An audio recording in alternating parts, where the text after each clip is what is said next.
দিলেও অন্তর্যামী ভগবান দেবেন না, এ কথা শাস্ত্র বলছেন, ভগবান বলছেন। রাধে রাধে। শ্রদ্ধেয় বাবা ঠাকুর, ভক্তিমতী মায়েরা, যার যার প্রতি বিশ্বাস থাকে তার প্রতি শ্রদ্ধা থাকে। বিশ্বাস নেই, কোন ভাগ্যে কোন জীবের শ্রদ্ধা, তবে তো সেই জীব সাধু সঙ্গ করে। শ্রদ্ধা যদি থাকে, মানুষটার প্রতি যদি আমার শ্রদ্ধা থাকে, তাহলে তার প্রতি আমার ভক্তি থাকবে, বিশ্বাস থাকবে। আর শ্রদ্ধাই নেই, যাকে আমরা পছন্দই করি না, তিনি হাজার কথা বললেও তার কথা আমাদের বিশ্বাস করতে একটু অসুবিধে হয়। রাধে। দেখুন, এ কথা আমরা বড় বড় কথা বলবো, ভাগবতের কথা, রামায়ণ, গীতা, মহাভারতের কথা, এটা বলা সহজ, কিন্তু একে হৃদয়ঙ্গম করা খুব কঠিন বাবা। এ কথা কে বলছেন না? রামচন্দ্রের মা কৌশল্যা দেবী রাজা দশরথকে বলছে। রামচন্দ্র বনবাসে যাবেন, কৌশল্যা দেবী কাঁদছেন, আর কাঁদতে কাঁদতে বলছেন যে দুঃখের কথা, আপনার পাশের বাড়ির কেউ মারা গেলে আপনি গিয়ে তার পিঠে মাথায় হাত বুলিয়ে বলবেন আর কি করবে, সারা জীবন কি আর মানুষ থাকে দিদি? একদিন না একদিন তো সবাই চলে যায়। আপনি পাশের বাড়ির লোককে পিঠে হাত বুলিয়ে বোঝালেন, কিন্তু আপনার বাড়ির যখন কেউ নিজের আত্মীয় মারা যাবে, তখন আপনি হাউ হাউ করে কাঁদবেন। হরি হরি ও। রামচন্দ্র বনে গেছেন, কৌশল্যা দেবী কাঁদছেন, আর কাঁদতে কাঁদতে রাজা দশরথকে বলছে যে যখন ব্যথাটা নিজের হয়, দুঃখটা নিজের হয়, তখন এখান থেকে উৎপত্তি হয় কি না? মোহ, মায়া। আর সেই মায়ার কান্নাই, মায়ার দ্বারাই আমরা পরিচালিত। এটা মায়ার সংসার, এই জগৎ ব্রহ্মাণ্ড মায়ার সংসার। ভগবান বললেন মায়া মেতাং তারান্তিতে, ভগবানের কৃপা ছাড়া ভগবানের মায়াকে কেউ অতিক্রম করতে পারে না। রাধে রাধে। শ্রদ্ধেয় বাবা ঠাকুর, ভক্তিমতী মায়েরা, তাহলে ভগবানের কীর্তন শুনবো কেন? ভগবান কোনো তর্কের বিষয় নয়। তর্কের দ্বারা ভগবানকে প্রতিষ্ঠা করা যাবে না। মা, একটা ছেলে অনেক বছর পড়াশোনা করেছে, পিএইচডি করেছেন, ডিলিট করেছেন, কিসের ওপরে? কোন সাবজেক্টে? না লজিকের ওপরে, তর্কশাস্ত্রে। তর্কশাস্ত্রে পিএইচডি করেছে। বাবা মা চাষবাস করে, চাষিবাসী মানুষ, পড়াশুনো নেই, কোনো রকমে জমি বিক্রি করে, ফসল বিক্রি করে ছেলেকে অনেক দূর পড়িয়েছে। ছেলে অনেক ডিগ্রি নিয়ে বাবা মায়ের কাছে এসেছে, এসে মাকে প্রণাম করেছে। মা বাতাস করছে, ছেলে বলছে মা অনেক দূর পড়াশোনা করেছি, অনেক ডিগ্রি, অনেক ফার্স্ট ক্লাস পেয়েছি। তা মা তো মূর্খ সূর্খ মানুষ, বাবা কি নিয়ে পড়েছিস? পাড়ার লোক জিজ্ঞাসা করলে কি বলবো? ছেলে ভাবলাম ইংরাজি বললে তো মা বুঝবে না, বললাম আমি তর্কশাস্ত্রে পাণ্ডিত্য অর্জন করেছি। মা বলল তর্কশাস্ত্র? তর্ক আবার তর্ক মানে তো আমরা যেগুলো পছন্দ করি না। বললেন ওই তর্কশাস্ত্র নিয়ে আমি পড়াশুনো করেছি।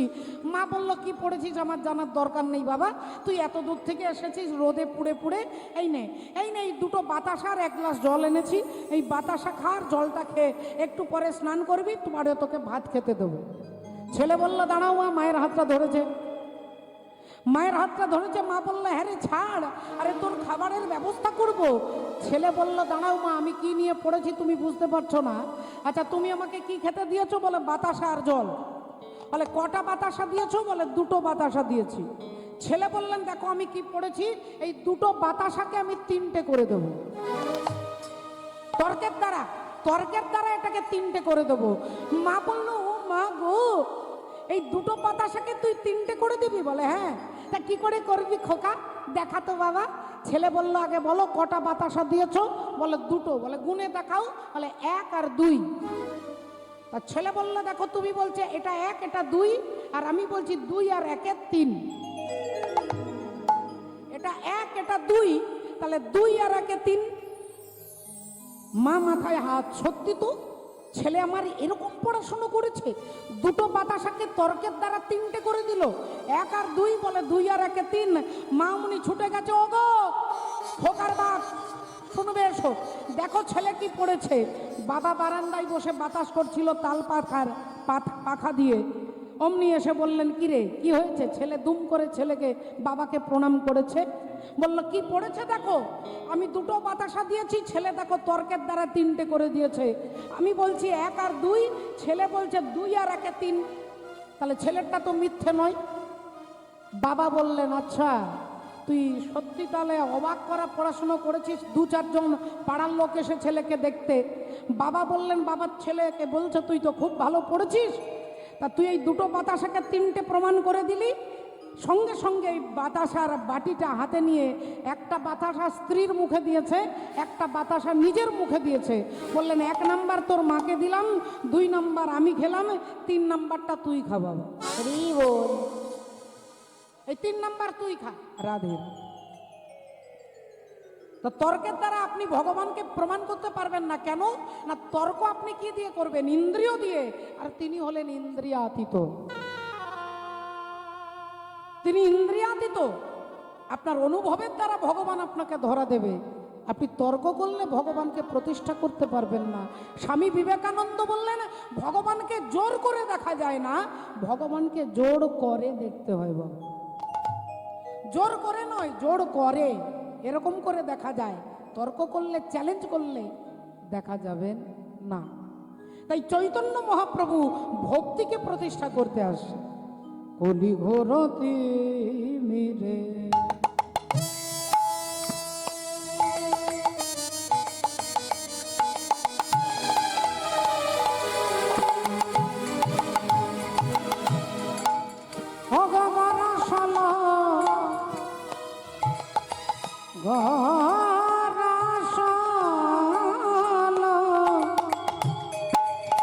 জগ জনে রে জনে রে জনে রে জনে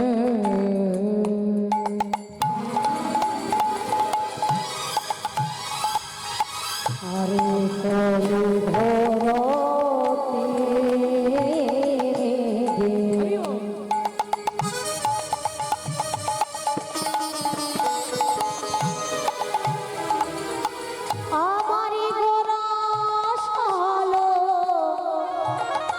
ধর্ম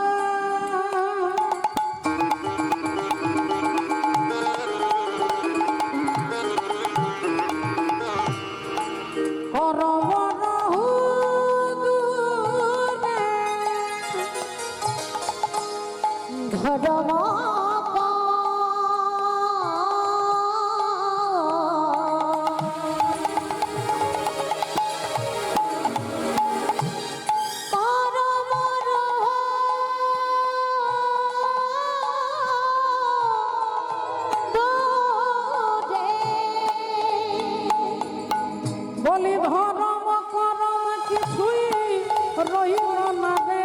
ধর্ম করম কিছুই রইল না রে। বলি ধর্ম করম কিছুই রইল না রে। ধর্ম করম কিছুই রইল না রে। বলি কেউ হরি না না ভাজি না। ধর্ম করম কিছুই রইল না রে। কেউ হরি না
রহ রহ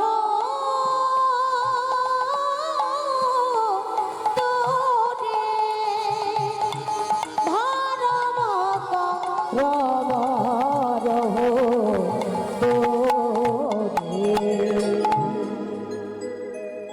শ্রদ্ধ ভক্তমণ্ডলী, ভক্তিমতী মায়েরা, দেখুন এটা কলিযুগ,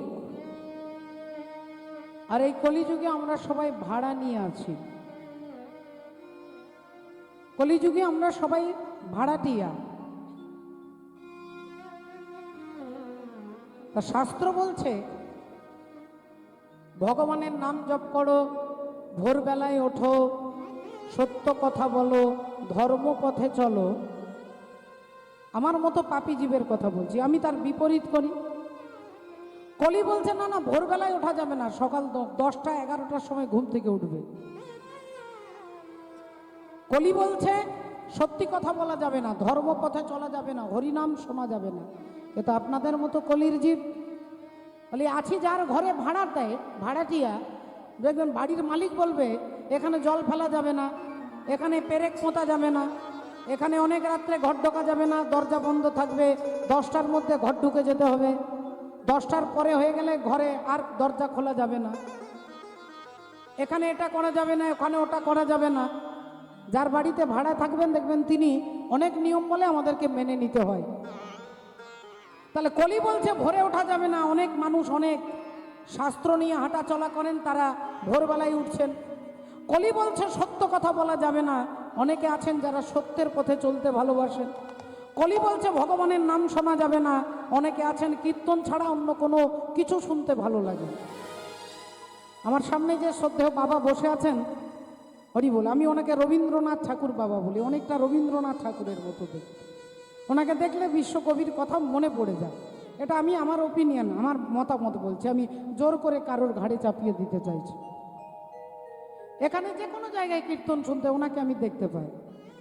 উনি বয়সে খুব কম নয়, ওনার ক্ষমতা বিশাল অগাধ, যৌবন শক্তি বিশাল, তাও বলতে পারবে না, কিন্তু আশেপাশে যেখানে কীর্তন হবে ওনাকে দেখতে পাই। একদিন দেখছি রাত্রি 3টের সময় রাস্তা দিয়ে হেঁটে হেঁটে আসছে, আমরা গাড়ি নিয়ে বেরিয়ে যাচ্ছি, দূর থেকে দেখতে পাচ্ছি উনি। তাহলে তিনি কলির বিপরীতে হাঁটছে, আর এই বিপরীতে হাঁটছে বলে কলি কি করে না, মাঝে মাঝে একটু যন্ত্রণা দেয় বাবা, একটু শারীরিক অসুস্থতা, একটু মানসিক দুঃখ, একটু জ্বালা, একটু যন্ত্রণা। কেন না, আমরা কলির কথা শুনে চলছি না বলে। যারা অধার্মিক ব্যক্তি তারা দেখবেন অনেক ভালো থাকে, তাদের কোনো কিছু অভাব নেই, তারা ফুর্তিতে আছে, আনন্দে আছে। এর কারণ কি না, কলির মত অনুযায়ী তারা চলছে। কিন্তু তাদের পরিণতিটা কি বলে, অন্তিম পরিণতি হচ্ছে অন্ধকার, পরিণতি অন্ধকার। রাধে রাধে। প্রথমে একটু দুঃখ হবে, কষ্ট হবে, কিন্তু অন্তিমকালে আপনি ভগবানকে পেতে পারবেন। আর প্রথমে সুখ হবে, আনন্দ হবে, পরে গিয়ে যন্ত্রণা ভোগ করতে হবে। রাধে রাধে। শাস্ত্র কথাই বলে, শেষ ভালো যার সব ভালো তার। তাহলে ভগবানকে নিয়ে হাঁটা চলা করলে একটু দুঃখ পাওয়া যায়, যন্ত্রণা পাওয়া যায়, কিন্তু সেটা তাৎক্ষণিক। রাধে রাধে। ভগবান বলছেন, গরুরকে বলছেন, ভগবান বিষ্ণুর বাহন গরুর, গরুরকে বলছেন যাও তো ওই গন্ধর্বমাধব পর্বতে হনুমান বসে আছে, তাকে নিয়ে এসো যাও। গরুরের অহংকার হয়ে গেছে, তার অহংকার চূর্ণ করবার জন্য আজকে ভগবানের এই ব্যবস্থা। গরুরের অহংকার হয়ে গেছে, ভগবানের হাতে যে সুদর্শন চক্র থাকে সেই চক্রের অহংকার হয়ে গেছে, যে আমার মতো কেউ নেই। আর গরুর ভাবছে আমার মতো কেউ নেই, আমি ছাড়া ভগবান একটা কোথাও যেতে পারে না। সুদর্শন চক্র বলছে আমি সবসময় ভগবানের হাতে থাকি। এই থাকতে থাকতে অহংকার হয়ে গেছে। দর্পহারী ভগবান মধুসূদন গরুরকে বলছে যাও গন্ধর্ব পর্বতে হনুমান আছে, হনুমানকে যাও নিয়ে এসো, বলবে আমি ডেকেছি, যাও। গরুর উড়তে উড়তে এসেছে, এসে গন্ধর্বমাধব পর্বতে দেখছে হনুমান বসে রাম রাম রাম রাম জপ করছে। গরুর এসে মেজাজ করে বলছে এই যে শুনছেন? হনুমানজি তাকিয়েছেন, কি ব্যাপার? না প্রভু ডেকেছে। কোন প্রভু ডেকেছে? বলে কৃষ্ণ, ভগবান কৃষ্ণ। হনুমান বললেন আমি যেতে পারবো না, আপনি এখান থেকে যান, আমি এখন রাম নাম করছি। গরুর বললেন তোমাকে নিয়ে যেতে বলেছে, আমি নিয়ে যাব। যেই বলেছে ওমা, হনুমান একবারে গরুরকে ধরে আর এক দ্বারকার সমুদ্রের মধ্যে ফেলে দিয়েছে। সমুদ্রের মধ্যে ফেলে দিয়েছে, গরুর ভিজে গেছে, গোটা ডানা ভিজে গেছে, ঝরঝর করে জল পড়ছে। গরুর এসে হাত জোড় করে বলছে, ঠাকুর কি ব্যাপার, তুমি আমাকে আনতে পাঠালে আর সে আমাকে স্নান করে পাঠিয়ে দিল। ভগবান বললেন তুমি কি বলেছিলে? না আমি বলেছিলাম প্রভু ডেকেছে। কোন প্রভু বলেছিলে? না ভগবান কৃষ্ণ বলেছি। বললেন দেখো সে রামের অনন্য ভক্ত, তুমি গিয়ে বলবে যে তোমার প্রভু রাম ডেকেছে, তাহলে আর তোমাকে স্নান করাবে না। গরুর আবার ছুটছে, ছুটে গিয়ে বলছে আমি একটু ভুল করে ফেলেছি, আপনার প্রভু আপনার রাম আপনাকে ডেকেছে দ্বারকায়। যেই বলেছে হনুমান মুনি সঙ্গে সঙ্গে জয় শ্রীরাম বলে দাঁড়িয়েছে। গরুর বললেন অনেক দেরি হয়ে গেছে, আমারও কাজের দেরি হচ্ছে, খাওয়া দাওয়ার দেরি হচ্ছে, আপনি চলুন আমার পিঠে চাপুন, আমি আপনাকে নিয়ে যাচ্ছি। হনুমান বললেন না আপনি আমাকে নিয়ে যেতে পারবেন না। গরুর বললেন বড় বড় কাজ আমি করতে পারি, আমি ভগবানকে পিঠের ওপরে চাপিয়ে, লক্ষ্মী নারায়ণকে চাপিয়ে গোটা ব্রহ্মাণ্ড ঘুরি, আর আপনি বলছেন পারবেন না, আপনি চাপুন। রাধে রাধে। হনুমান বললেন দেখুন দেরি যখন হয়ে গেছে আমি আপনাকে নিয়ে যাচ্ছি। গরুর বললেন আমি তোমাকে নিয়ে যাব। হনুমান বলছে আমি নিয়ে যাচ্ছি। জোর করে গরুরকে ধরে আর বগল দাবা করে আর গরুরকে নিয়ে আসছেন হনুমান। এদিকে সুদর্শন চক্রকে ভগবান বলছে এই দেখবে গেটের মধ্যে যেন না কেউ ঢোকে। সুদর্শন চক্র ঘুরছে, গোটা পাহারা দিচ্ছে, দরজা পাহারা দিচ্ছে। এমন সময় হনুমান এসে জয় শ্রীরাম বলে দাঁড়িয়েছে। বগল দাবা হয়ে আছে গরুর। সুদর্শন চক্র বললেন এখানে ভেতরে ঢোকা যাবে না। হনুমান বললেন কে আপনি? না আমি ভগবান শ্রীকৃষ্ণের দরজার দ্বারী, আমি সুদর্শন চক্র, এখানে ভেতরে ঢোকা যাবে না, ভগবান নিষেধ করেছে।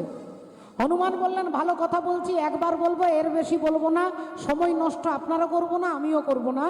ভালো কথা বলছি সরে যান, আপনি যেমন দাঁড়ি আমি হলাম রামচন্দ্রের দরজার দাঁড়ি। রাম দুয়ারে তু রখবারে হোত না আজ্ঞা বিনু পয়সারে। আমি হলাম রামচন্দ্রের দরজার দাঁড়ি, তাই দরজাটা ছেড়ে দাও। সুদর্শন চক্র বললেন ছাড়বো না। হনুমান বললেন তবে রে বেটা, ছোটবেলায় সূর্যকে খেতে গিয়েছিলাম, খুব ছোট বয়সে সূর্যকে খেতে গিয়েছিলাম। তুমি বেশি যদি পাকামু করো, সুদর্শন চক্রকে ধরে আর চকলেটের মতো গালের মধ্যে পুরে দিয়েছে বাবু। চকলেটের মধ্যে গালের মধ্যে পুরে আর রাম নাম করতে করতে যাচ্ছে। তু সুভাষা মাঠ হইয়া ও রাম রাম কিয়ে যা, खुश होंगे हनुमान राम राम किए जा। हरिओ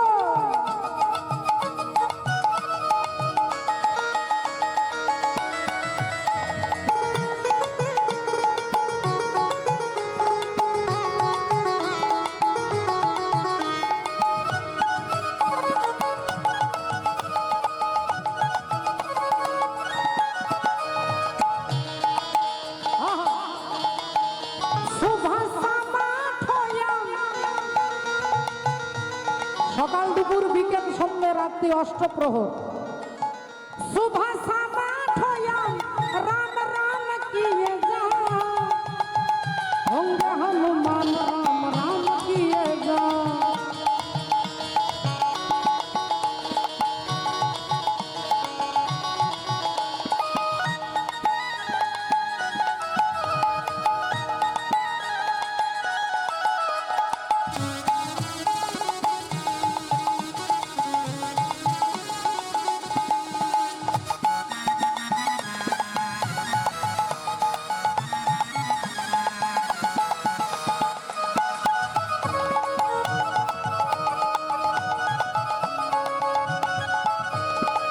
तेरी कृपा से जग में आई, तेरी कृपा से हरि गुण गाई।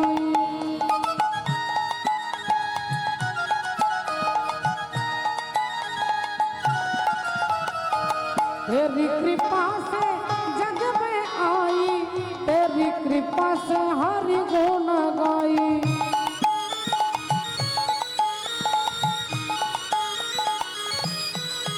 तेरे नाम का हर गुण हर गान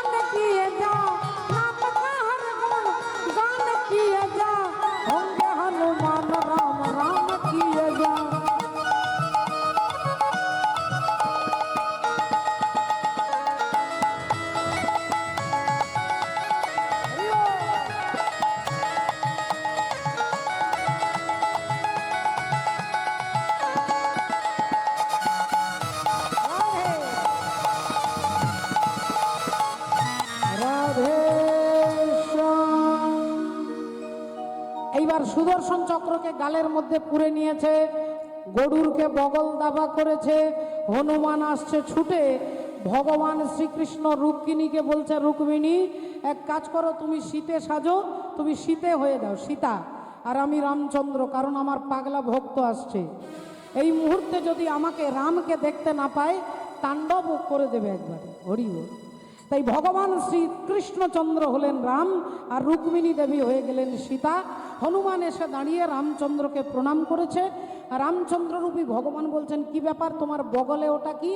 হরি বল। বললেন, ওই গরুরকে, আপনার বাহনকে বগল দাবা করে নিয়ে এসেছি আর কি, হাঁটতে কষ্ট হচ্ছিল তাই ওকে বগল দাবা করেছি। তোমার গালটা ফুলে আছে কেন? বলে, এই দরজায় একটা চকলেট ঘুরছিল, তাকে ধরে গালে পুরে দিয়েছিল। একটা চকলেট ঘুরছিল, সেই চকলেটটাকে গালের মধ্যে পুরে দিয়েছে। সুদর্শন চক্র বেরোচ্ছে। দর্পহারী মধুসূদন সুদর্শনের চক্র তিনি ভেবেছিলেন আমার মতো কেউ নেই।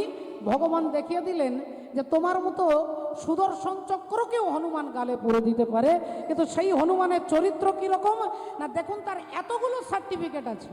কিছু মনে করবেন না, কোনো নেতার যারা চেলা থাকে তাদের অহংকারে আরও বেশি মাটিতে পা পড়ে না, দেখুন বাঁশের চেয়ে কঞ্চি দড় হয়।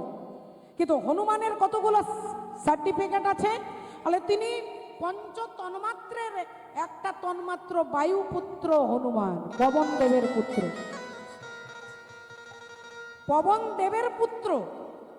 তারপরে মনোজবম মারুত দুল্য বেগম জিতেন্দ্রিয়ম বুদ্ধিমাতম বরিষ্ঠম বतात মানম বানরাयुध्य মুখ্যম শ্রীরাম দূতম শরণম প্রপদ্যে। মনের থেকে দ্রুত গতিতে চলতে পারে, কত বড় ট্যালেন্ট আমাদের মন। এক সেকেন্ডও সময় লাগবে না, বৃন্দাবনে চলে যাবে। বলে তার থেকেও দ্রুত গতিতে চলতে পারে হনুমান। তাহলে এত বড় যার ট্যালেন্ট। বুদ্ধি মাতাম বরিষ্ঠম, বুদ্ধিজীবীদের মধ্যে যিনি অগ্রগণ্য, সেই হনুমান বলছেন আপনার পরিচয় কি? বললেন, আমি ভগবানের দাস। ভগবানের দাস। আপনি যদি মনে করেন আপনি ভগবানের দাস, অহংকার আপনার কাছেও ঘেঁষতে পারবে না। আর এই অহংকার আছে বলেই আমরা পরমাত্মা হরিকে চোখের কাছে দেখলেও তাকে চিনতে পারি না। কোথাও না কোথাও একটা অহংকার আমাদের আছে, সেই কারণে ভগবানকে আমরা দেখেও চিনতে পারি না। বিশ্বকবির ভাষায়, দাঁড়িয়ে আছো তুমি আমার গানের পারে, আমার সুরগুলি পাই চরণ, আমি পাই না তোমার রে, দাঁড়িয়ে আছো তুমি আমার গানের পারে। তিনি আমাদের কাছেই দাঁড়িয়ে আছে। সামনে একটা পর্দা আছে, যে পর্দাটার নাম অবিদ্যা। এই অবিদ্যার পর্দাটা কখন সরে যাবে না, জীব যেদিন অহংকার মুক্ত হবে, যেদিন চিৎকার করে বলতে পারবে জীব নিত্য কৃষ্ণ দাস ইহা ভুলি গেলা, আর তে কারণে মায়া পিশাচি গলায় বাঁধিলা।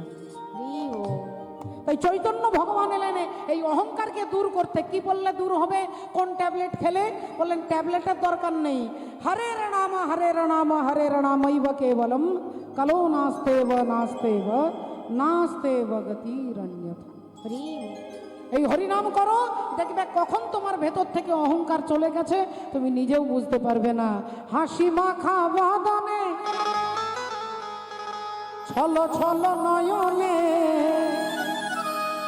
ওগো আনন্দ কাননে মন ভ্রময়নিবা।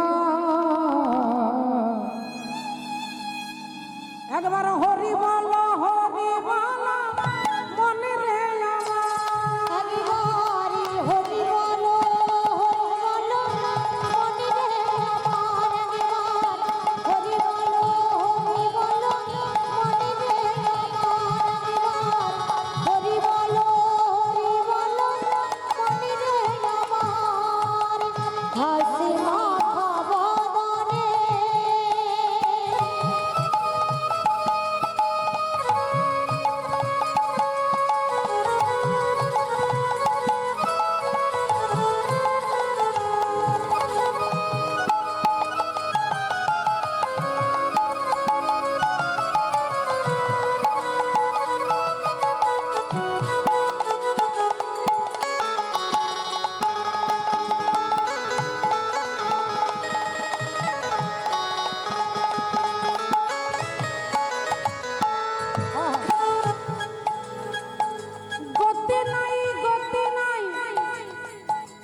হয়ে আত্মহার।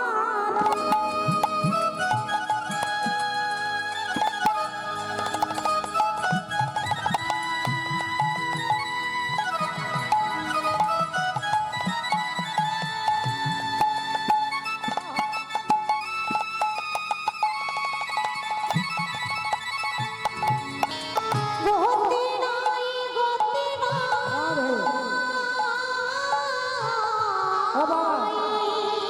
পঞ্চপাণ্ডব স্বর্গারোহণের পথে যাচ্ছেন, স্বর্গের পথে, স্বর্গে যাচ্ছেন।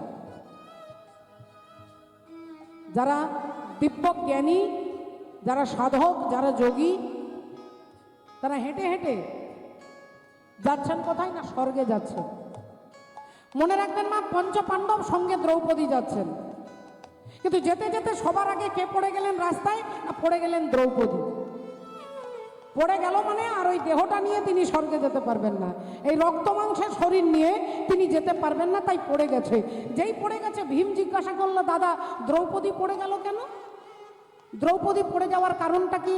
যার নাম সকালবেলায় উচ্চারণ করলে, অহল্যা, কুন্তী, তারা, মন্দোদরী, দ্রৌপদী, এই 5 জনের নাম বললে আপনার সৌভাগ্য বৃদ্ধি হবে, আপনার পাপ নির্মূল হবে।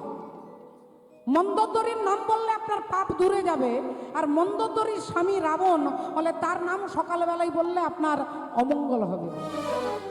তাহলে স্ত্রীর নাম বললে মঙ্গল হবে, স্বামীর নাম বললে আপনার অমঙ্গল হবে। কেন না? সবই কর্মের ওপরে প্রতিষ্ঠিত। তার কর্মটাই এমন। মন্দোদরী, অহল্যা, কুন্তী, তারা, দ্রৌপদী, এই দ্রৌপদীর নাম সকালবেলায় করলে যদি সৌভাগ্য বৃদ্ধি হয়, তিনি পড়ে গেল কেন আগে আমাকে বলতে হবে দাদা। যুধিষ্ঠির দাদা বললেন, পেছনে তাকা যাবে না ভাই, তাই আমি সামনের দিকে তাকিয়ে বলছি। ওই দ্রৌপদী পড়ে যাওয়ার কারণটা হচ্ছে, আমরা 5 জন তার স্বামী, কিন্তু তার ভালোবাসার মধ্যে কোনো ব্যালেন্স নেই।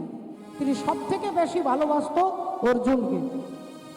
এই অপরাধের জন্য মা কুন্তী দেবী বলেছিলেন, অর্জুন যখন দ্রৌপদীকে বিয়ে করে নিয়ে আসছে, কুন্তী দেবী বললে, আজকে যা এনেছিস 5 জনে মিলে সমান ভাগে ভাগ করে নে।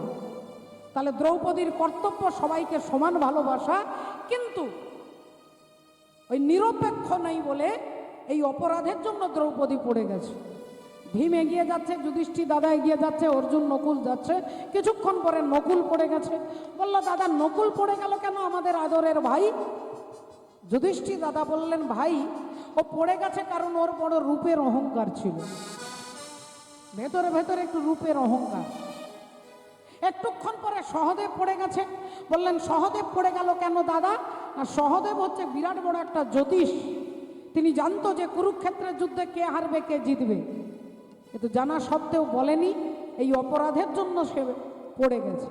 একটুক্ষণ পরে অর্জুন পড়ে গেছে। ভীম বলল, দাদা অর্জুন পড়ে যাবে কেন? অর্জুনের পড়ে যাওয়ার কারণটা কি? বলে, অর্জুন নিজের জানু চাপড়ে বলেছিলেন যে আমি 3 দিনের মধ্যে কুরুক্ষেত্রের যুদ্ধে দুর্যোধনের সবাইকে মেরে ফেলবো, কিন্তু 3 দিনটা লেগে গেল 18 দিন। বলেছিল 3 দিনে সবাইকে শেষ করে দেব, কিন্তু 18 দিন সময় লেগে গেল। তাহলে মিথ্যে অহংকার করেছিল বলে অর্জুন পড়ে গেছে। একটুক্ষণ পরে যেতে যেতে যেতে ভীম দাদা পড়ে গেছে। যেই ভীম পড়ে গেছে, সবার উত্তর জেনেছি, নিজের উত্তরটা জানবো না যে আমার এই দুর্গতির কারণটা কি? দাদা গো, সবার তুমি বললে তার কি কি ফল্ট আছে, কি কি গিল্টি আছে, দাদা আমারটা বলে দিয়ে দাও, আমার অপরাধটা কি? যুধিষ্ঠির দাদা বললেন, কারোর যদি পেট 4টে রুটিতে ভরে যায়, সে যদি 6টা রুটি খায়, তাহলে জানতে হবে সে 2টো রুটি অন্যের খাবারটা খেলে, অন্যের খাবার খেয়েছেন। তাই বেশি খাওয়া, অনেকে চ্যালেঞ্জ করে খেতে বসে, বলে বেশি খেলে নরকের দরজা খোলা থাকবে বাবা, রাধে। তাই তুমি বেশি খেতে এই অপরাধের জন্য তোমার ওই সশরীরে যেতে পারবে না। এবার যুধিষ্ঠির দাদা যাচ্ছেন হরিনাম করতে করতে, ঠিক হিমালয় পর্বত আর ইন্দ্র পাঠিয়ে দিয়েছেন। ইন্দ্র এসেছেন পুষ্প রথ নিয়ে, হাতটা বাড়িয়ে বলছে, যুধিষ্ঠির তোমার হাতটা আমার হাতে দাও, তুমি আমার রথে চেপে চলে এসো স্বর্গে।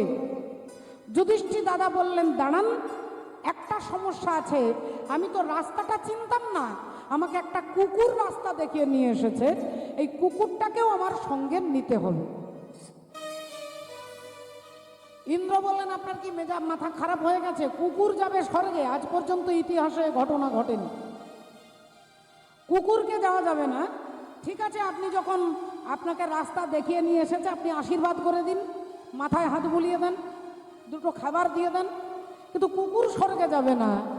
যুধিষ্ঠির দাদা বললেন, যিনি পথ দেখিয়ে নিয়ে আসে তিনি হচ্ছেন গুরু, তাই মাফ করবেন যদি কুকুরটা না যায়, তাহলে আমিও যেতে পারবো না।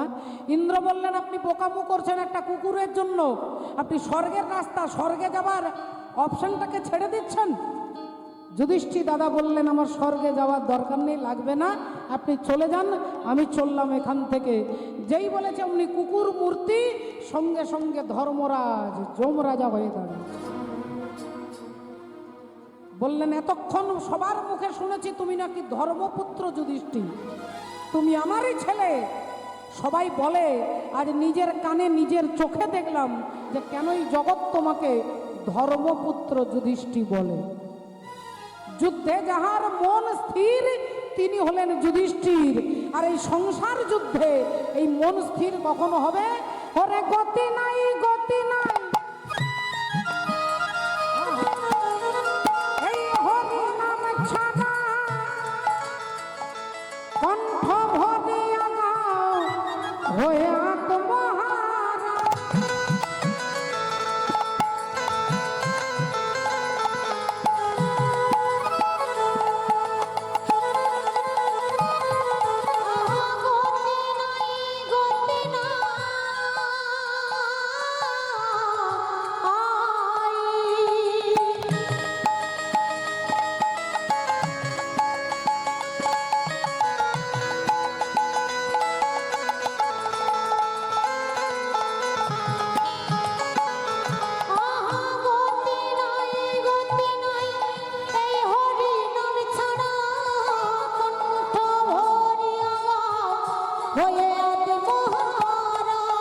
বলি ওই দেখো শ্মশানে দিবারাত্রি দিনে, ওই দেখো শ্মশানে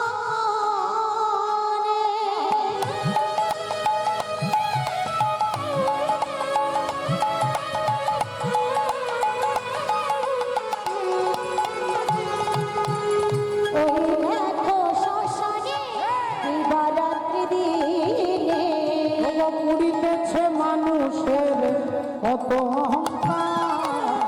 হরি বলো, হরি বলো, পণ্ডিতে আমার হরি বলো, হরি বলো, পণ্ডিতে আমার হরি বলো, হরি বলো, পণ্ডিতে আমার হরি বলো, হরি বলো, পণ্ডিতে আমার হরি বলো, হরি বলো,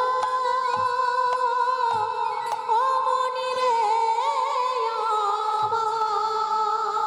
হরিবালা ঠাকুর হরিবলাতে এলেন, এতিন ভুবন আনন্দে ভরিল, এতিন ভুবন আনন্দে ভরিল, উঠিল মঙ্গল আহা এতিন ভুবন আনন্দে ভরিল, উঠিল মঙ্গল সই। মাহে প্রেমানন্দে এমন গৌরাঙ্গে রতিনা জন্মিল মোর।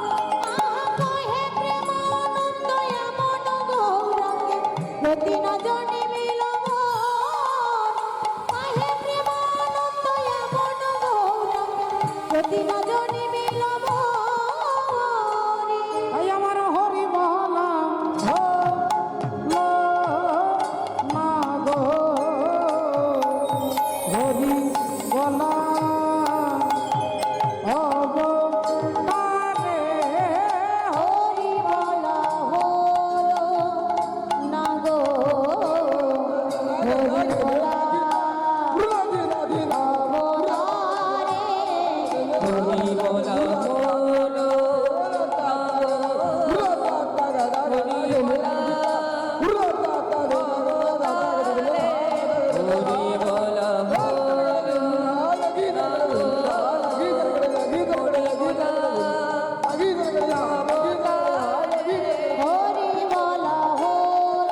জয় জয় জগৎগুরু জগতে গুরু তুমি বাঞ্ছা কল্পতরু কল্পতরু সিক্ত কর তত্ত্বমরু করুণা তোমার করুণা তোমার তুমি মাতা তুমি পিতা তুমি জগতের ত্রাতা কেহ নাই তোমা ভিন্ন ইয়া। কেহ নাই তোমার ভিন্ন ওয়া। সকল ভক্ত চরণে আমার কোটি কোটি দণ্ডবোধ প্রণাম জানিয়ে এতক্ষণ আমরা মহাপ্রভু চরণ আশ্রয় করেছিলাম। আজকে যে পবিত্র ভক্তের কথা শুনবো আপনারা সকলে জানেন, তার নাম আপনারা সকলে চেনেন, সকলে জানেন, তবে তিনি ত্রেতা যুগের ভক্ত। ত্রেতা যুগে, রাধে রাধে, ত্রেতা যুগের ভক্ত, যিনি ধর্মকে আশ্রয় করে তার জীবনের সমস্ত কিছু জলাঞ্জলি দিয়েও তিনি ধর্মকে রক্ষা করেছিলেন। সেই ধর্ম সাক্ষাৎ ধর্ম পালন যিনি করেছেন, আমরা সেই মহারাজা হরিশ্চন্দ্রের কথা শুনবো বাবা। রাজা হরিশ্চন্দ্রের ভগবত ভক্তি, ধর্মের প্রতি তার নিষ্ঠা, তার পবিত্র চরিত্রের কথা আজকে আমরা শুনবো, আমরা জানবো। একবার চিৎকার করে বলবো, বলো রাধা রানী কি জয় বলো, ভগবান কৃষ্ণচন্দ্র কি জয় অনন্ত কোটি ভক্তবৃন্দ কি জয় নিতাই গৌর সীতানাথ ব্রহ্মানন্দ আনন্দে হরি হরি ও জয় রাধে। তো চলুন আমরা রাজা হরিশ্চন্দ্রের কথা শুনতে গেলে, তিনি হচ্ছেন অযোধ্যার রাজা। অযোধ্যার রাজা হচ্ছে হরিশ্চন্দ্র। বাবার নাম কি? হরিতের পুত্র হরি বীজ মহাধন। হরিজের পুত্র হরি বীজ মহাধন হরিতের পুত্র হরি বীজ মহাধন। হরিজের পুত্র হরি বীজ মহাধন হরি বীজের পুত্র হরি শিবচন্দ্র নাম কথন। হরি বীজের পুত্র হরি চন্দ্র তপধন। হরি রাজের পুত্র হরি চন্দ্রনাথ হেন কালে জন্মিল, হেন কালে জন্মিল হেন কালে জন্মিল, হেন কালে জন্মিল জগৎ যে আনন্দ হলো হেন কালে জন্মিল। জগত হরি আজ হেন কালে জন্মিল জগতের আনন্দ হলো হেন কালে জন্মিল। ও জগতের আনন্দ হল হরি জন্ম হলো জগতের আনন্দ হলো জগতের আনন্দ হলো হেন কালে জন্ম হলো হেন কালে জন্ম হলো মায়েরা একটু শুনবেন মা। হরিবীজ রাজার ছেলে হচ্ছে হরিশ্চন্দ্র। হারিতের পুত্র হরিবীজ, হরিবীজ রাজার ছেলে হরিশ্চন্দ্র রাজা। সেই রাজা হরিশ্চন্দ্র যখন রাজত্বে সিংহাসনে বসলেন, প্রজাদের কোনো দুঃখ ছিল না মা। প্রজাদের কোনো অভাব নেই, কোনো দুঃখ নেই, কোনো জ্বালা নেই, কোনো চালাকি নেই, কোনো চতুরতা নেই, কোনো অত্যাচার নেই। প্রজারা মিথ্যে কথা বলে না, ধর্মের প্রতি তাদের অগাধ রুচি। শুধুমাত্র কেন না, রাজা হরিশ্চন্দ্র তিনি ধার্মিক রাজা। একদিন রাজা কি হলো না, রাজা গেলেন মৃগয়া করতে জঙ্গলে, শিকার করতে। শিকার করতে রাজা যাচ্ছেন, যেতে যেতে যেতে রাস্তায় তিনি যাচ্ছেন, আমি আগেই বলেছি আবার বলছি, ধর্মে যার প্রতিষ্ঠিত মন, সেই রাজা হরিশ্চন্দ্র ভগবানের নাম করতে করতে যাচ্ছেন। হঠাৎ কিছু দূর গিয়ে শুনতে পেলেন কে যেন চিৎকার করে, কারা যেন বলছে, বাঁচা আমায়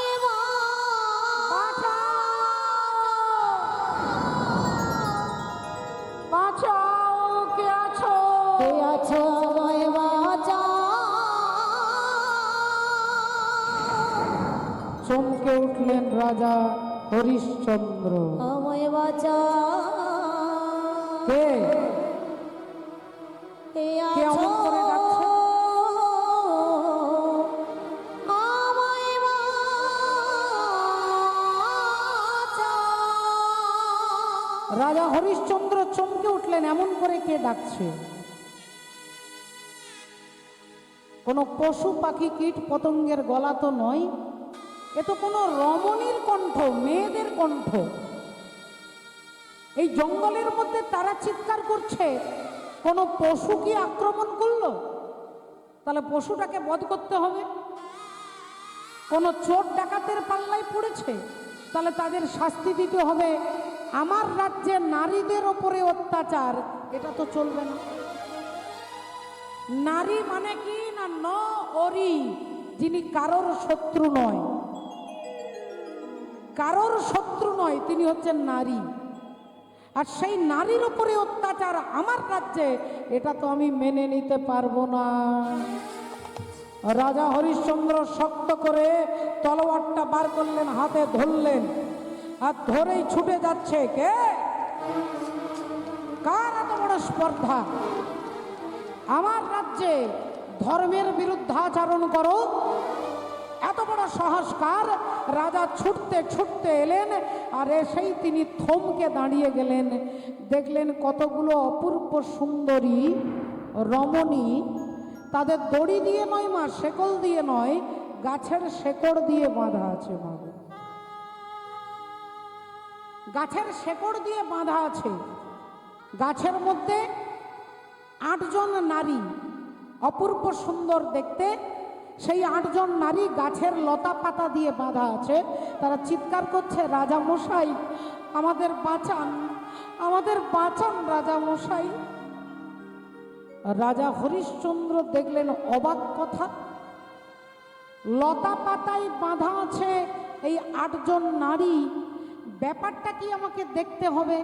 তলোয়ারটা নিয়ে গিয়ে গাছের লতা পাতাগুলোকে কেটে, শেকড় কেটে, আর সবাইকে মুক্ত যেই করেছে, অমনি 8 জন নারী রাজা হরিশ্চন্দ্রকে ধন্যবাদ দিয়ে আর ছুটতে ছুটতে চলে যাচ্ছে। ছুটতে ছুটতে তারা চলে যাচ্ছে রাজাকে থ্যাংক ইউ বলে, ধন্যবাদ দিয়ে। আর যেই তারা চলে যাচ্ছে, অমনি পাশেই বসে আছেন সাদা চুল, সাদা দাড়ি, মাথা ভর্তি জটা, বিশাল চেহারা, সর্বঙ্গে তিলক, বড় বড় চোখ করে চিৎকার করে বলে উঠলেন, বিশ্বামিত্র মুনিকে। কার এত বড় স্পর্ধা? বিশ্বামিত্রের তপস্যাকে ভঙ্গ করে এত বড় শক্তিশালী পুরুষ তুমি কে? রাজা হরিশ্চন্দ্র থরথর করে কাঁপছে। আগে আমি অযোধ্যার রাজা হরিশ্চন্দ্র। বিশ্বামিত্র মুনি বলে উঠল, তোমার এত বড় সাহস কি করে হয়? আমি এখানে তপস্যায় বসেছি অষ্টসিদ্ধিকে আমার বশীভূত করবার জন্য। অষ্টসিদ্ধি যে 8টা নারী, যাদেরকে তুমি আমি গাছপালার শেকড় দিয়ে মন্ত্র দিয়ে বেঁধে রেখেছিলাম, তুমি তাদেরকে মুক্ত করে তাদেরকে ছেড়ে দিয়েছ। সেই অষ্টসিদ্ধি কোনো সামান্য নারী নয়।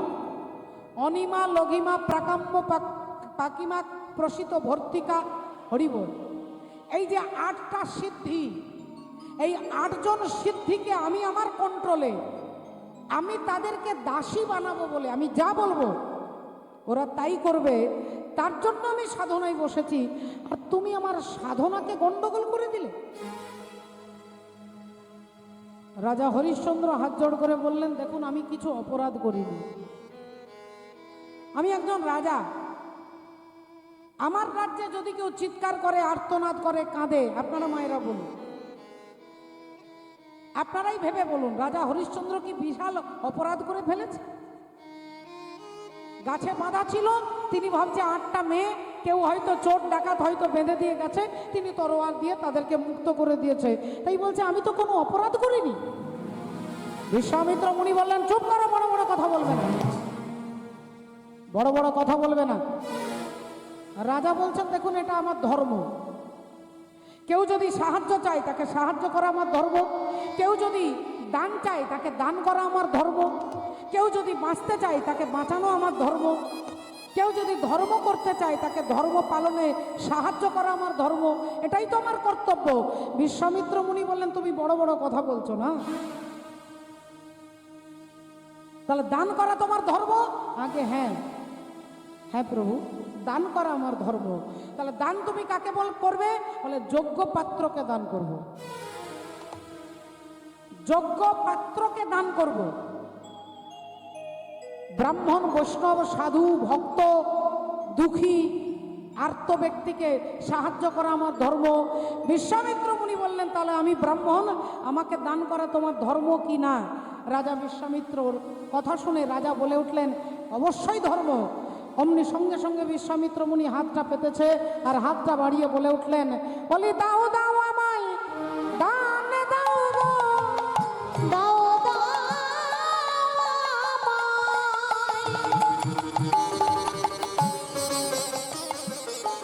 দান দাও গো, দাও দাও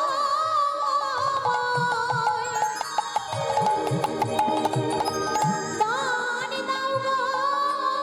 আমি তোমার কাছে কর পেতে মাগি, ও গো দাও আমায়, দান দাও গো তোমার কাছে।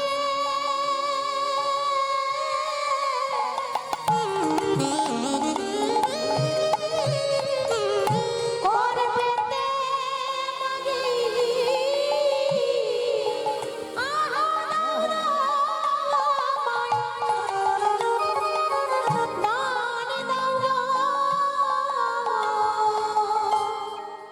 এই আমি ব্রাহ্মণ বিশ্বামিত্র তোমার কাছে হাত পেতে দান চাইছি। 1000 অশ্বমেধ যজ্ঞের ফল আমাকে দান করো। আমি যা চাইবো তোমাকে তাই দিতে হবে, তুমি প্রতিজ্ঞাবদ্ধ, তুমি প্রতিজ্ঞা করেছো আমি যা চাইবো তাই দেবে। আমাকে দান করা যদি তোমার ধর্ম হয়, তাহলে তোমার এই সমস্ত রাজ্য আমাকে দান করতে হবে। পারবে দান করতে? মায়ের একবার ভেবে দেখুন তোমার, আপনার বাড়িতে কোনো যদি দুঃখী ব্যক্তি আসে, এসে বলে আমি 2 দিন থাকবো, আপনি বলবেন হয়তো, ভালো মানুষ হলে বলবেন, হৃদয় যদি ভালো হয় বলবেন ঠিক আছে 2 দিন থাকুন। কিন্তু সেই ব্যক্তিটা যদি বলে আপনার এই ঘরটা আমার নামে রেজিস্ট্রি করে দিতে হবে, আমরা সঙ্গে সঙ্গে গলা ধাক্কা দিয়ে তাকে তাড়িয়ে দেব। রাজা হরিশ্চন্দ্রের কাছে বিশ্বামিত্র মুনি বললেন, এই রাজ্যটা আমাকে দিতে হবে। তিনি একবারের বেশি 2বার নয়, চিন্তা করলেন না, সঙ্গে সঙ্গে বললেন, বেশ, আমি রাজা হরিশ্চন্দ্র আপনাকে আমার সমস্ত রাজ্য দান করলাম। আজ থেকে অযোধ্যা রাজ্য আপনার। বলে দিয়ে রাজা হরিশ্চন্দ্র চলে যাবে, বিশ্বামিত্র মুনি ছুটে গিয়ে তার সামনে দাঁড়িয়েছে। দাঁড়া, দান তো করলে, কিন্তু দানের যে দক্ষিণা দিতে হয়, দানের দক্ষিণা দিতে হয়। অপরাধ নেবেন না মা। কীর্তন শুনে আপনাদের অনেক সময় 1 টাকা 2 টাকা 5 টাকা কীর্তনিয়াকে দেন। কেন দেন না? এই যে হরিনাম আপনাদের শোনালাম, এর বিনিময়ে 1 টাকাও যদি দান করেন আপনার শোনাটা সার্থক হবে। আপনার যথাসম্ভব সেখানে কীর্তনিয়া বলতে পারবে না, দাবি করতে পারবে না যে আপনি আমাকে 10 টাকাই দিতে হবে। 1 টাকা, 4 আনা, 8 আনা আপনার যোগ্যতা অনুযায়ী। তাহলে তুমি আমাকে দান করলে দানের দক্ষিণা দিতে হবে না? দান আর দক্ষিণার মধ্যে পার্থক্য আছে। আমি কীর্তন করলাম, আমি এখানে পরিশ্রম করব, এখানে গান গাইব, এখানে যিনি গৃহকর্তা তিনি আমাকে আমার পারিশ্রমিক দেবে, পারিশ্রমিক দেবে, এটা দান, দক্ষিণা। আর তার সঙ্গে দেখবেন অনেক সময় ব্রাহ্মণ ভোজন, বৈষ্ণব ভোজন করানো হয়, ভোজনের পরে 11 টাকা 21 টাকা করে হাতে দেওয়া হয়, এটাকে দক্ষিণা বলে। তাহলে তুমি আমাকে তোমার রাজ্য দান করলে এর দক্ষিণা দিতে হবে না? রাজা হরিশ্চন্দ্র বললেন, বলুন কি দিতে হবে? বিশ্বামিত্র মুনি বললেন, আমাকে 1 লক্ষ স্বর্ণ মুদ্রা দিতে হবে। রাজা হরিশ্চন্দ্র কর্মচারীকে ডেকে বলছেন, এই কে আছিস?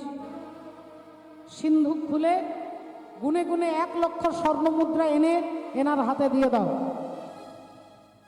বিশ্বামিত্র মুনি হেসে ফেললেন। রাজা হরিশ্চন্দ্র, 5 মিনিট আগে তুমি তোমার রাজ্য আমাকে দান করেছো। তার রাজ্যটা যখন দান করেছিলে তখন সিন্ধুকটা বাদ দিয়ে কি দান করেছিলে? হরি বল। তাহলে টাকাটা যেখানে রেখেছো সেটাও তো আমার, তাহলে আমারই পয়সা আমাকে দান করবে, এটা তো দক্ষিণা নয়। রাজা হরিশ্চন্দ্র বললেন, আমার ভুল হয়ে গেছে। তাহলে এই মুহূর্তে আপনাকে দক্ষিণা দেবার মতো আমার কাছে তো কিছু নেই। আমাকে 1 মাস সময় দেন, আমি আপনার 1 লক্ষ স্বর্ণ মুদ্রা জোগাড় করে আপনাকে দক্ষিণা দেব। বিশ্বামিত্র মুনি বললেন, আজ থেকে এই মুহূর্তে এই রাজ্যটা যদি আমার হয়, তাহলে আমার রাজ্য ছেড়ে তোমাদের 3 জনকে চলে যেতে হবে। 3 জন বাদ দিয়ে বাকি সব কিছু আমার। সেই 3 জনকে বললেন, তোমার স্ত্রী সভ্যা আর তোমার পুত্র রোহিতাশ্ব, এই 3 জন বাদ দিয়ে বাকি সব আমার।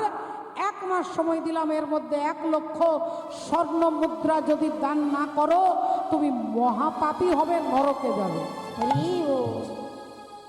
রাজা হরিশ্চন্দ্র তিনি মাথা নিচু করে শুনছেন। বিশ্বামিত্র মুনি বললেন, আজ থেকে আমার রাজত্বে তুমি থাকবে না, এই গোটা পৃথিবী তোমার আন্ডারে, তুমি গোটা পৃথিবীর রাজা হরিশ্চন্দ্র। সেই পৃথিবীটা যখন আমাকে দান করে দিয়েছো, তাই আমার রাজ্যে তোমার থাকা চলবে না, আমার রাজ্যের বাইরে চলে যেতে হবে। এবার মায়েরা আপনারা বলুন, মা যদি আপনারা বলেন 24 পরগনা থেকে চলে যাও, আমি হাওড়া জেলায় চলে যাব। হাওড়া জেলার ভক্ত যদি বলে হাওড়া জেলা থেকে বেরিয়ে যাও, আমি বীরভূম যাব, পুরুলিয়া যাব, বাঁকুড়া যাব, ইত্যাদি ইত্যাদি যাব। আমাকে যদি ভারতবর্ষ থেকে বার করে দেন, আমি অন্য ভারতবর্ষের বাইরে কোথাও যাব। কিন্তু যদি বলে পৃথিবী থেকে বেরিয়ে যাও, আমি কি করে যাব? পৃথিবীর বাইরে তো আমি যেতে পারবো না। রাজা হরিশ্চন্দ্রকে বললেন, এই পৃথিবী এখন আমার কন্ট্রোলে, এই পৃথিবীর বাইরে তোমাকে চলে যেতে হবে। তাহলে পৃথিবীর বাইরে যাবে কি করে? কোথায় পৃথিবীর বাইরে? না, পৃথিবীর বাইরে হচ্ছে কাশীধাম। কাশীধাম পৃথিবীর মধ্যে নয়, আমি বলছি না, শাস্ত্র বলছেন। কাশীধাম আছে কোথায়? না, শিব ঠাকুরের ত্রিশূলে, ত্রিশূলের মধ্যে কাশীধাম বিরাজ করে বাবা ভোলেনাথের ত্রিশূলে, ওটা পৃথিবীর বাইরে। তাই রাজা হরিশ্চন্দ্র তিনি পণ্ডিত ব্যক্তি, পৃথিবীর বাইরে তিনি চলে যাচ্ছেন স্ত্রী পুত্রকে সঙ্গে নিয়ে। যুগে যুগে তুমি এলে এ ধরাতে, যুগে যুগে তুমি এলে এ ধরাতে, যুগে যুগে তুমি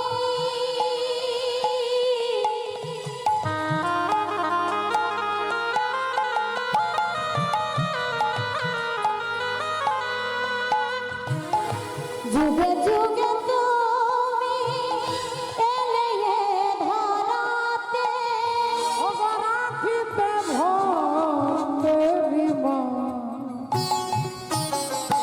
রাখিতে ভক্তে বিমান। যুগে যুগে তুমি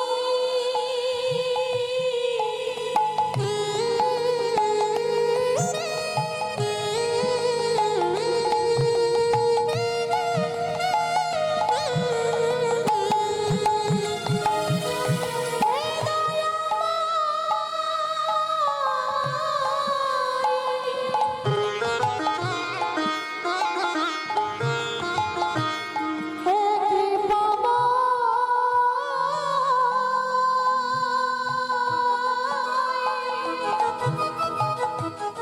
হে দয়াময়, যুগে যুগে তুমি এলে এ ধরাতে, রাখিতে ভক্তে ডোবান, রাখিতে ভক্তে রোমান, রাখিতে ভক্তে রোমান, রাখিতে ভক্তে রোমান। ভক্তিমতী মায়েরা, স্ত্রীর হাতে ধরেছে, পুত্রের হাতে ধরে হাঁটতে হাঁটতে যাচ্ছে। বিশ্বামিত্র মুনির কড়া নির্দেশ, আমার রাজ্যে জল পর্যন্ত খেতে পারবে না। আমার রাজ্যে অন্ন খাওয়া তো দূরের কথা, জল গ্রহণ করা চলবে না। রাজা হরিশ্চন্দ্র তাই মেনে নিলেন। একে বলে শ্রদ্ধা বাবা। গুরুর সঙ্গে তর্ক করলে গুরু ভক্তি হৃদয়ে থাকবে না, গুরু ভক্তি থাকবে না। চন্দ্রকান্ত মনু, সেই চন্দ্রকান্ত মনু বলে একজন শিষ্য, তিনি গুরুদেবের সেবা করে, চরণ সেবা করেন। ভক্তিমতী মায়েরা, ভাগুরি মুনি চরণ সেবা করে, আর অর্ব মুনি চরণ সেবা করে। গুরুদেবের চরণে তার অটুট ভক্তি। একদিন তিনি জঙ্গলে কাঠ কুড়োতে গেছে, সেখানে অর্ব মুনি সম্পর্কে অনেকে আলোচনা করছিলেন আর কি, যে তিনি ভীষণ রাগী, এটা করে ওটা করে। তিনি শুনে এসে গুরুদেবকে বলছে, গুরুদেব এক্ষুনি শুনেলাম ওই জঙ্গলের আশেপাশে কয়েকজন আপনার নিন্দা করছিল। গুরুদেব বললেন, আমার নিন্দা করছিল, তুই শুনে চলে এলি, আমি তোকে অভিশাপ দিচ্ছি, তুই ব্যাঙ হয়ে যা, তুই পরজন্মে ব্যাঙ হবি। চন্দ্রকান্ত মনু এত বড় শিষ্য, গুরু নিষ্ঠা যার অন্তরে, গুরুদেবের নিন্দা শুনে এলো বলে অভিশাপ দিল, তুই ব্যাঙ হয়ে যাবি। ব্যাঙ হয়ে গেছে বাবা। এবার ব্যাঙ তো সামান্য ব্যাঙ নয়, যেহেতু তার অন্তরে ভক্তি আছে। এ তো পুকুরে ঘাটে নালা নর্দমার ব্যাঙ নয়, ব্যাঙ হয়েছে সেই ব্যাঙ। আপনারা শুনেছেন যখন সীতা দেবীকে রাবণ রাজা হরণ করে নিয়ে গেছে, রামচন্দ্র বসে বসে ওই তীরের ওপরে এই চিবুকটা রেখে ঠেকনা দিয়ে তিনি বসে বসে কাঁদছেন। নয়নের জল রামচন্দ্রের টপ টপ করে পৃথিবীতে পড়ছে। হঠাৎ লক্ষণ ঠাকুর ছুটে এলেন, দাদা তোমার তীরটা যেখানে রাখা আছে ওখান থেকে রক্ত বেরোচ্ছে কেন? তাড়াতাড়ি রামচন্দ্র তীরটা সরিয়েছে, দেখছেন মাটির গর্তের মধ্যে সেই ব্যাঙটা ছিল, আর ব্যাঙের পিঠের মধ্যে রামচন্দ্রের তীরটা ঢুকে গেছে। রামচন্দ্র বললেন, আচ্ছা তুমি তো একটু সাড়া দিতে পারতে, একটু চিৎকার করতে পারতে, আমি সঙ্গে সঙ্গে তোমাকে ছেড়ে দিতাম। এত সময় হয়ে গেল, এত রক্ত বেরিয়ে গেল, তুমি চিৎকার করলে না। ব্যাঙ বলছে, ঠাকুর অনন্ত কোটি জীব দুঃখে পড়লে, ব্যথা পেলে ভগবানকে ডাকে, তোমাকে ডাকে। জীব দুঃখ পেলে, বিপদে পড়লে তোমাকে ডাকে, আর সেই দুঃখটা যদি তুমি দাও তাহলে আমি কাকে ডাকবো? তোমারই তীর তো আমার পিঠে ঢুকেছে, আমি কাকে ডাকবো? ভগবান রামচন্দ্র ব্যাঙটাকে তুলে নিয়ে পিঠে হাত বুলিয়ে বলছে, আহা বলো তুমি কি চাও? তুমি আজকে যা চাইবে তোমাকে তাই দেব। বললেন, ঠাকুর আমার গুরুদেবকে তোমার চরণে ঠাঁই দিও, আর কিছু চাই। আমার গুরুদেবকে তোমার চরণে ঠাঁই দিও। আমার গুরুদেবের বড় লালসা, তোমার চরণে বড় ভক্তি, তাই গুরুদেবকে তোমার চরণে তুমি ঠাঁই দিও দয়াময়, আর কিছু চাই না। ভগবান রামচন্দ্রের চোখগুলো ছলছল করে উঠল, যে তুমি মৃত্যুর সময়ও তুমি নিজের কথা ভাবলে না, গুরুদেবের কথা ভাবলে। আমি কথা দিচ্ছি, গুরুদেবকে আমি আমার ডান পায়ে স্থায়ী দেব, আমার ডান পায়ের নুপুর হবে তোমার গুরুদেব। আর তোমার ভক্তিতে খুশি হয়ে তোমাকেও আমার চরণের নুপুর করব। তবে তুমি শিষ্য, তাই বাঁ পায়ের নুপুরটা একটু ছোট হবে, আর ডান পায়ের নুপুরটা একটু বড়। ভগবান শ্রীকৃষ্ণের চরণের একটা নুপুর বড়, একটা নুপুর ছোট। শিষ্য হচ্ছে সেই ছোট্ট নুপুর, আর বড় হচ্ছে সেই গুরুদেব। তাহলে দেখুন একটু লক্ষ্য করে মাগো, ভক্তাধীন ভগবান। গুরু ভক্তি যদি, গুরু নিষ্ঠা একে বলে, গুরু সেবের সঙ্গে তর্ক করলে ভক্তি নষ্ট হয়ে যাবে। আপনাকে শুনতে হবে, আপনাকে বুঝতে হবে, এটাকেই শ্রদ্ধা বলে। তর্ক করলে শ্রদ্ধা থাকবে না। তাই বিশ্বামিত্র মুনির সঙ্গে তিনি অনেক কথাই বলতে পারতেন, যে আমার রাজ্য তোমাকে দিতে যাব কেন, আমি কেন জল খাবো না, আমি তাহলে বাঁচবো কি করে। তিনি বলে দিয়েছে আমার রাজ্যে তোমার জল খাওয়া যাবে না। অমনি রাজা হরিশ্চন্দ্র ছেলেকে হাতে ধরে নিয়ে স্ত্রীর সঙ্গে চলছেন, হাঁটতে হাঁটতে একদিন গেল, দুদিন গেল, 3 দিনের দিনে ছেলে বলছে মাগো বড্ড পিপাসা পেয়েছে মা, বড্ড তৃষ্ণা পেয়েছে, একটু জল দাও না মা, গলাটা শুকিয়ে গেছে। মা বলে ডাকতেও পারছি না, খুব কষ্ট হচ্ছে মা, একটু জল দাও না, একটু জল দাও না। মা সব্বা বলে উঠলেন বাবারে আর একটুক্ষণ অপেক্ষা কর বাবা, আমরা কাশী ধামে পৌঁছে গেলে তুই যত ইচ্ছে জল খাস, কিন্তু বিশ্বামিত্রের রাজ্যে তো জল খাওয়া যাবে না, তোর বাবা মিথ্যেবাদী হয়ে যাবে, তোর বাবা অধার্মিক হয়ে যাবে, তাই একটু অপেক্ষা কর বাবা, একটু অপেক্ষা কর। ছেলে পিপাসা সহ্য করতে না পেরে অজ্ঞান হয়ে গেছে।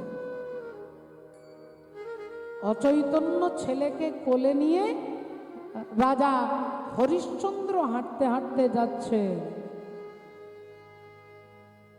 হাঁটতে হাঁটতে 3 দিন পরে এসে দাঁড়ালেন কোথায় না কাশী, বেনারস, কাশীধাম।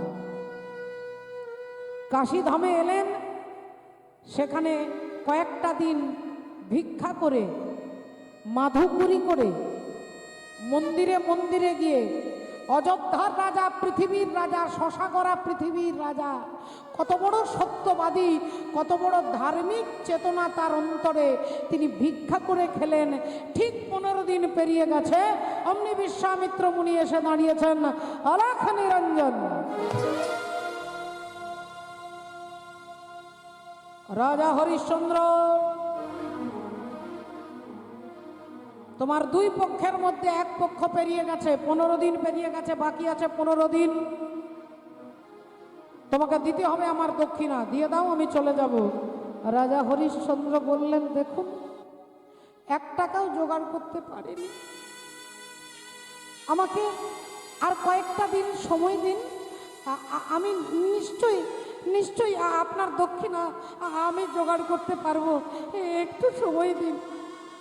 বিশ্বামিত্র মুনি বললেন 30 দিনের বেশি কিন্তু নয়, 15 দিন পেরিয়ে গেছে, আর বাকি 15 দিন, এর মধ্যে যদি দিতে পারো ভালো, নইলে তোমাকে নরকে যেতে হবে, বলে দিয়ে চলে গেলেন। পাগলের মতো রাজা হরিশ্চন্দ্র 1 লক্ষ স্বর্ণ মুদ্রার সন্ধান করবে, কিন্তু কে দেবে, কে দেবে? আমি তো বলতে পারবো না আমি রাজা হরিশ্চন্দ্র, আমি তো আমার আইডেন্টি কার্ড দেখাতে পারবো না। আমি যদি বলি রাজা, তাহলে ভিক্ষা করছি কেন? আর যদি বলি ভিক্ষা করছি, তাহলে রাজা কি করে হলো? দেখতে দেখতে আরো 5 দিন পেরিয়ে গেল। রাজা এবার পাগলের মতো ভাবছে কি করলে 1 লক্ষ স্বর্ণ মুদ্রা জোগাড় করব। তিনি ঘুমোতে পারছে না, তিনি খেতে পারছে না, জরাজীর্ণ দশা হয়ে গেছে।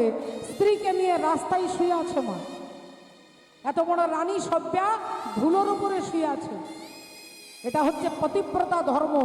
পতি যেখানে যে পরিস্থিতিতে থাকবে, পত্নী তার স্ত্রী সেই পরিস্থিতি মেনে চলবে, তবে তাকে পতিব্রতা নারী বলবে না। সভ্যা শুয়ে আছে মাটির ওপরে, মাথাটা রেখে ছেলেকে কোলে নিয়ে আঁচলটা ঢাকা দিয়েছে, মলিন শাড়ি নোংরা হয়ে গেছে, ছিঁড়ে গেছে, সেই কাপড়টা ঢাকা দিয়ে ছেলে ঘুমোচ্ছে। স্ত্রী, স্বামী স্ত্রী দুজনেই জেগে আছে। এমন সময় স্ত্রী সভ্যা বলে উঠল, স্বামী আজ আমি 20 দিন আপনাকে দেখছি, আপনি ভালো করে খেতে পারছেন না, ঘুমোতে পারছেন না। আমারও তো একটা কর্তব্য আছে, শুধু আপনি চিন্তা করবেন আর আমি বসে বসে খাবো, এটা তো পত্নীর ধর্ম নয়। তাই আমার ছোট মুখে একটা কথা যদি আপনি শোনেন। হরিশ্চন্দ্র বললেন, বলো সভ্যা। আচ্ছা মায়েরা, আপনারা ভেবে বলুন তো, অন্য কোনো স্ত্রী হলে বলবে না যে তুমি দান করতে গেছো, তুমি ভোগ করো, আমি কেন ভোগ করতে যাব? তোমার জন্য তো আমার এই দুর্গতি হলো, তোমার জন্য আমি আজকে রাস্তায় শুয়ে আছি, তোমার সঙ্গে কোনো কোনো সম্পর্কই রাখবো না, কোর্টে গিয়ে ডিভোর্স ফাইল করবে বলে। এ তো সভ্যা, তিনি জানেন যে পত্নীর ধর্ম কি। হাত জোড় করে বলছেন, স্বামী সত্য রক্ষা করাই হচ্ছে মানব জনমের কর্তব্য। তাই সত্য আপনাকে রক্ষা করতে হবে, কিন্তু আপনি রক্ষা করতে পারবেন কি করে, এটার জন্যই তো আপনার চিন্তা। আমি আপনাকে একটা যুক্তি, একটা পরামর্শ দিচ্ছি, যদি আপনি কৃপা করে গ্রহণ করেন। রাজা হরিশ্চন্দ্র বললেন, বলো সভ্যা, তুমি কি বলতে চাও? সভ্যা বললেন, স্বামী আগামীকাল আমাকে হাটে নিয়ে গিয়ে বিক্রি করে দিন, আমাকে বিক্রি করে দিন।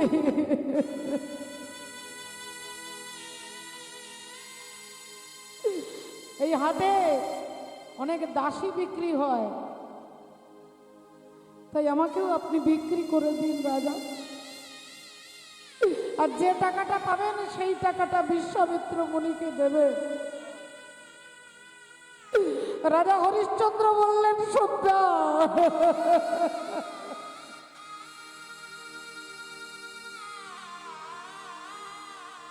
তুমি কি বলছো সভ্যা?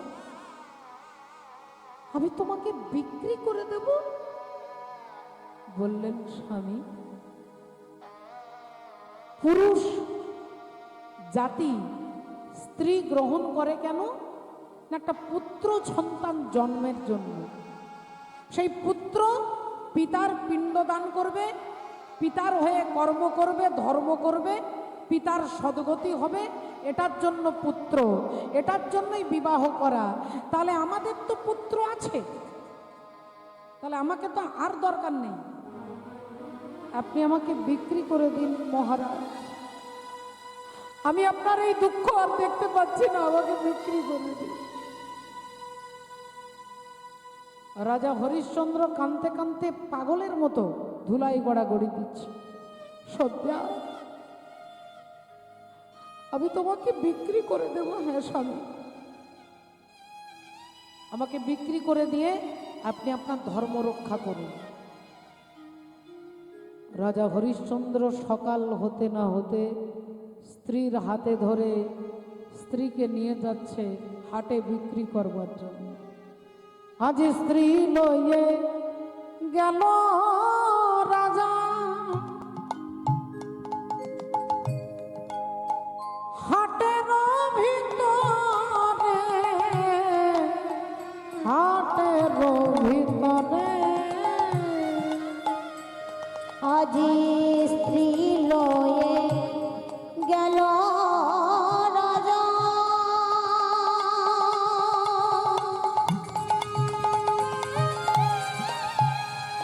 আজি হাটের ভিতরে, হাটের ভিতরে আর দাসী কেন কেন বলি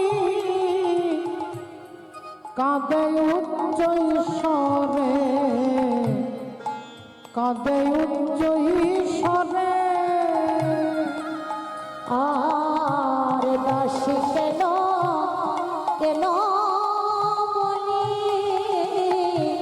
কাঁদে উচ্চ স্বরে, কাঁদে উচ্চ ঈশ্বরে। কে কি নিবে, কে কি নিবে, কে কি নিবে, কে কি নিবে, বলো কে কি নিবে, কে কি নিবে, বলো কে কি নিবে, কে কি নিবে। রাজা হরিশ্চন্দ্র বলছেন, কে আছো? আমি দাসী বিক্রি করতে এসেছি। আমি সেই অভাগা, অভাগা একজন স্বামী, একজন অথর্ব স্বামী, একজন অযোগ্য স্বামী, তাই স্ত্রীকে বিক্রি করতে এসেছি। তোমরা কে আছো? কে আছো? আমি হাতে ধরে পায়ে ধরে অনুরোধ করে বলছি, এই দাসীকে তোমরা কিনে নাও, কিনে নাও। রাজা হরিশ্চন্দ্র কাঁদতে কাঁদতে বলছে, এমন সময় একজন ব্রাহ্মণ আসছেন বাবু, একজন ব্রাহ্মণ আসছেন, সুন্দর দেহ, সুঠাম দেহ, বিশাল লম্বা দীর্ঘ চেহারা, কোমরে হাত দিয়ে দাঁড়িয়েছে। কি ব্যাপার, এই দাসী কি বিক্রি করা হবে? রাজা হরিশ্চন্দ্র বললেন, হ্যাঁ আমি বিক্রি করার জন্যই দাঁড়িয়েছি। বললেন, ঠিক আছে, এ দাসী আমার লাগবে।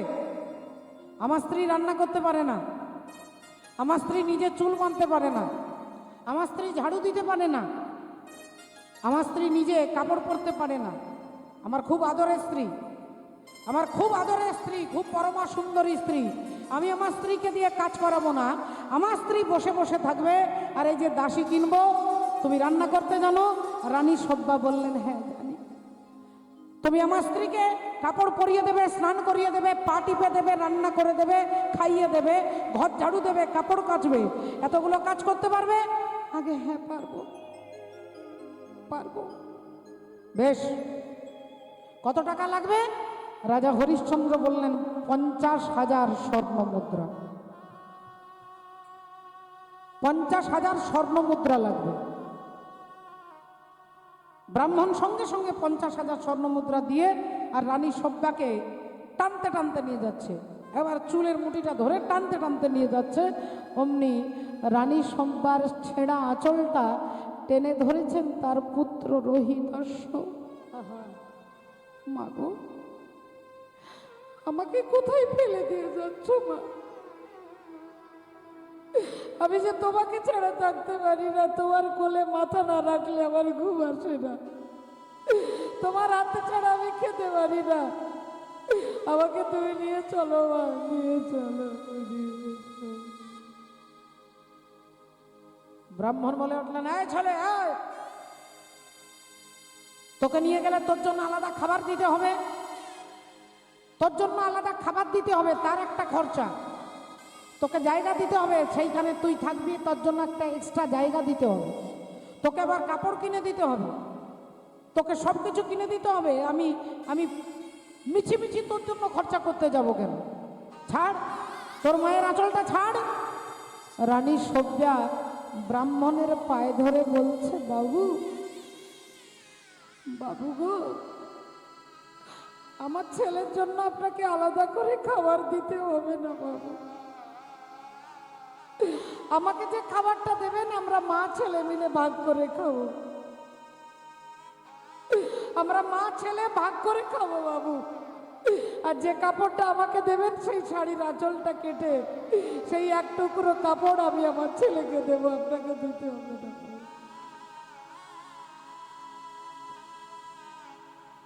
তবু আপনি আমার ছেলেকে ফিরিয়ে দেবেন না বাবু। ব্রাহ্মণ বললেন, বেশ ঠিক আছে, খাবার যদি তোমরা ভাগ করে খাও আমার কোনো আপত্তি নেই, তোমারই কাছে শুয়ে থাকবে আমার আপত্তি নেই, তোমারই কাপড় এক টুকরো কাপড় ছেঁড়া সে যদি পরে আমার কোনো আপত্তি নেই।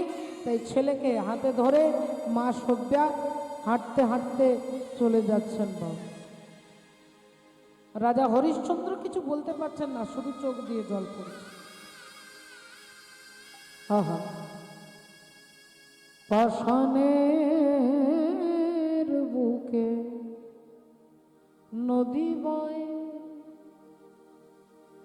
যে পাষাণ সে পাষাণী,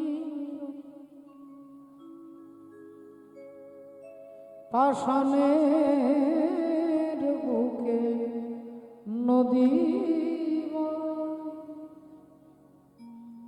যে পাষাণ সে পাষাণী। রাজা হরিশ্চন্দ্র ধুলাই পড়ে গড়াগড়ি দিয়ে কাঁদে,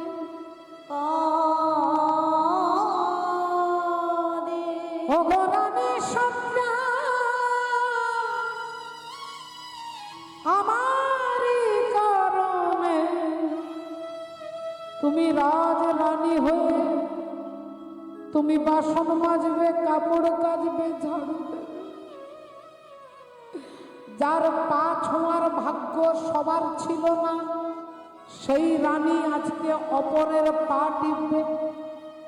তবে একটা ভাগ্য ভালো, ব্রাহ্মণের সেবা করবে, ব্রাহ্মণ বাড়ির সেবা করবে, এটা তোমার ভাগ্য। সদ্যা চলে গেলেন ছেলেকে হাঁটতে কোলে নিয়ে, হাঁটতে হাঁটতে এইবার অর্ধেক তো শোধ হলো, বিশ্বামিত্র মুনিকে দিয়ে দিলেন, কিন্তু বাকি আছে এখনো, কিন্তু সময় পেরিয়ে গেছে 27 দিন। 27 দিন সময় পেরিয়ে গেছে। বিশ্বামিত্র বলে উঠলেন, রাজা হরিশ্চন্দ্র, তোমার স্ত্রীকে তো তুমি বিক্রি করে দিলে, শ্বশুর বাড়ি ওই গ্রামেতে, বাপের বাড়ি ওই, তবে তোমার বাড়ি কই গো নারী, তোমার বাড়ি কই, তবে তোমার বাড়ি কই গো নারী, তোমার বাড়ি কই, তবে তোমার বাড়ি কই গো নারী, তোমার বাড়ি কই। ওই শ্বশুর বাড়ি ওই গ্রামেতে, ওইখানে আমার শ্বশুর বাড়ি, আর বাপের বাড়ি ওই, তবে তোমার বাড়ি কই গো নারী, তোমার বাড়ি কই, তবে তোমার বাড়ি কই গো নারী, তোমার বাড়ি কই, তবে তোমার বাড়ি কই গো নারী, তোমার বাড়ি কই। এখানে যত যত মায়েরা আছেন, আমি আমার কথাও বলছি, আমাদের জন্য কোনো পার্মানেন্ট কোনো ঘর নেই। ছোট যখন ছিলাম বললাম আমার বাবার বাড়ি, বাবার বাড়ি। যেই বিয়ে হলো আমি বললাম শ্বশুর বাড়ি। তাহলে বাড়িটা আমাদের কোথায়? এই মেয়েদের জীবন কিভাবে কাটে? শিশুকাল আর শৈশব কাটে বাপের আলয়ে। বাবার কাছে ছোটবেলা থেকে, বিয়ে হওয়ার আগে পর্যন্ত বাবার বাড়িতে ছিলাম। শিশুকাল আর শৈশব কাটে বাপের আলয়ে, আবার যৌবন কাটে, যৌবন কাটে স্বামীর ঘরে শ্বশুরালয়ে। এখন বৃদ্ধ বয়সে ঘরে নাই আর, আহা বৃদ্ধ বয়সে ঘরে নাই আর। তাহলে ভালো করে ভেবে দেখুন, ছোটবেলায় বাপের বাড়ি বলেছি, বিয়ে হওয়ার পরে শ্বশুর বাড়ি বলেছি, যখন বুড়ো হয়ে গেলাম তাহলে কার বাড়ি বলবো? এখন বৃদ্ধ বয়সে ঘরে নাই আর, বৃদ্ধ বয়সে ঘরে নাই আর। এখন ছেলের কাছে রই, তবে তোমার তোমার বাড়ি কই গো নারী, তোমার বাড়ি কই, তবে তোমার বাড়ি কই গো নারী, তোমার বাড়ি কই। বাপের বাড়ি ওই গ্রামেতে, শ্বশুর বাড়ি ওই, তবে তোমার বাড়ি কই গো নারী, তোমার বাড়ি কই, তবে তোমার বাড়ি কই গো নারী, তোমার বাড়ি কই, তবে তোমার বাড়ি কই গো নারী, তোমার বাড়ি। আরে সুনীল বলে নিজের বাসা চিনলি না রে মন, নিজের বাড়িটাই কখনো চিনতে পারলাম না বাবা, আমার বাড়ি কোথায়। আর কালের পাল কি এসে করিবে শাসন,